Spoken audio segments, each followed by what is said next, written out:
Vou começar fazendo a pergunta que eu faço para todo mundo que vem aqui, e para você talvez a resposta seja um pouco diferente. O que significa a seleção brasileira para você? Antes de eu responder essa pergunta, eu queria dizer que essa mesa aqui tem muita coisa em comum com a minha carreira. Primeiro, esse troféu. Em 82, eu vi sendo entregue para a seleção da Itália, quando eu apitei a final Itália-Alemanha, e eu tenho também uma réplica dela, só que faz tanto tempo que ela está toda enferrujada. O dono dela deve estar todo dia passando uma flanela. E outra coisa é essa bola. Essa bola é uma bola... Estrategicamente posicionada. É uma bola Adidas que eu também, na final de Copa do Mundo de 82, peguei a bola, levantei, e eu tenho essa bola até hoje lá em casa, assinada por todos os jogadores que jogaram a final de 82, que eu consegui 15 anos depois. Que se eu tivesse levado no vestiário, teriam me roubado a bola. 15 anos depois eu voltei para apitar um amistoso na Alemanha, em Stuttgart, e consegui com a seleção italiana e com a seleção alemã. Eram mais veteranos, 15 anos depois, eles assinaram essa bola. Portanto, essa bola me lembra muito a final da Copa do Mundo que eu apitei de 82. Pô, repete legal. A tua pergunta, com a minha idade eu esqueço muitas coisas. Não, a pergunta é o que a seleção brasileira significa para você? Olha, antes de mais nada, eu que quero dizer o seguinte, que todos nós que gostamos de futebol, ainda mais juiz de futebol que não pode ter time, um dos times é a seleção brasileira.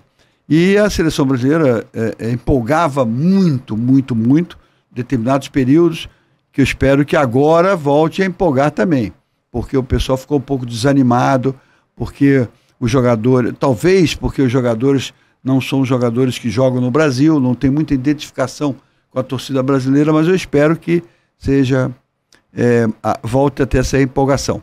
No tempo que eu comecei minha vida, eu me lembro que meu pai tinha em casa uma televisão preta e branca.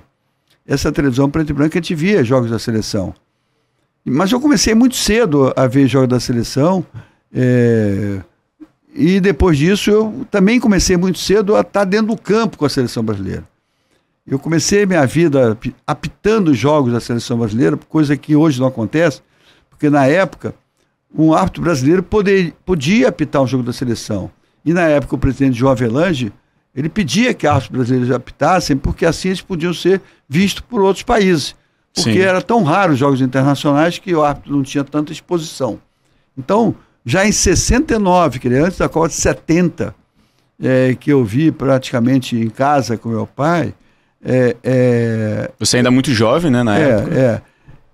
Tão jovem não, hoje eu tenho 81, mesma idade do Parreira, mesma idade, enfim, o João Ramalho está quase chegando a 81. O que acontece é o seguinte, em 69 a seleção foi jogar na Bahia, e eu já estava lá, apitando um jogo da seleção brasileira. Foi o primeiro jogo da seleção que você apitou? Foi um jogo marcante, porque a seleção foi jogar antes da Copa do Mundo do México, na Bahia e em Sergipe, porque foi a Salvador e Aracaju. E no jogo de Salvador eu apitei, no jogo de Aracaju eu assisti praticamente, porque o Armando Marques, que era o primeiro árbitro do Brasil na época, chegou para apitar o jogo de Aracaju, que também tem uma história muito interessante. Mas o de Salvador, que marcou, foi muito marcante, porque foi uma das primeiras vezes que eu fui a Salvador. E aí eu fui à Igreja do Bonfim para pedir proteção para minha carreira, que estava recém começando, porque eu me tornei profissional mesmo em 68, quando eu fui contratado pela Federação Paulista. Em 69, eu voltei a apitar no Rio de Janeiro e São Paulo, e tinha um contrato.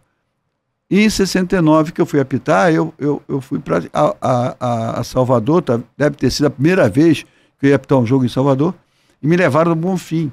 Lá eu comprei aquelas fitinhas, botei no pulso. E ali eu recebi a bênção do pessoal da igreja lá para ter uma carreira brilhante. Mas foi muito legal. Eu não me lembro detalhes do jogo, mas foi um estádio lotado. Sim, e era um tipo de jogo que também não acontece hoje em dia mais, que era o Brasil contra o Bahia, né? Era um amistoso, né? O Brasil deve ter ganho o jogo, não foi? Ganhou. O Brasil goleou o jogo, foi 4-0, se não me engano. Esse jogo foi marcante na minha carreira. Dali nós fomos para Aracaju, e aí Aracaju foi um fato muito engraçado, posso contar aqui. Nós estávamos no hotel principal, Hotel Palace, em frente à praça, e os jogadores todos hospedados, e eu hospedado lá, e chegou o Armando Marques, que era famoso na época, a torcida hoje não sabe quem era Armando Marques, era um juiz que não escondia que era gay, E ele, gay na época, eles chamavam de bicha, que hoje ninguém mais chama. Então o que acontece? A seleção brasileira era tão atração que a praça principal em frente estava lotada de torcedores. E eles falavam assim, é o Félix. Aí o Félix aparecia numa janela e dava adeus. O Carlos Roberto aparecia. A seleção era o mesmo time que jogou na Bahia, que jogou em Aracaju. Você provavelmente pode até a escalação. E aí o que aconteceu? É o Brito, é o Fontana, é o Marco Antônio, lateral esquerdo, é o Clodoaldo, é o Gerson, é o Tostão, é o Pelé, cada um que aparecia dava adeus na janela e tal. E aí, quando acabaram, palmas para todo mundo, o Armando Marques falou assim, vou aparecer na janela. Eu falei, não aparece, rapaz.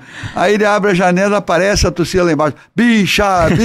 Quer dizer, é a história famosa essa que eu vi, porque a seleção brasileira era atração em todos os lugares que eu ia. Isso em 69. E acompanhei a Copa de 70 toda, foi uma Copa emocionante. Enfim, telespectador junto com meu pai.